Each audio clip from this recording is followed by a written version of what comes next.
മുതിരനെ video എടുക്ക്. അതിന് മുതിര എവിടെ?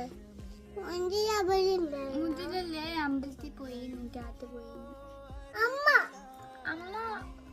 അമ്മ പണിക്ക്.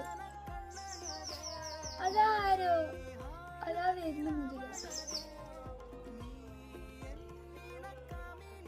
എന്നിട്ട് വരികയാണ് മുതിര.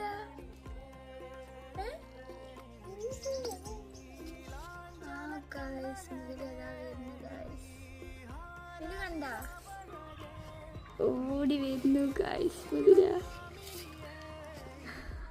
കണ്ട ഓടി വരുന്നത് കണ്ട. കറി കണ്ട. ആയിരം മുതിര. ആയിരം പറ. അമ്മ മുതിരന്റെ അമ്മന്റെ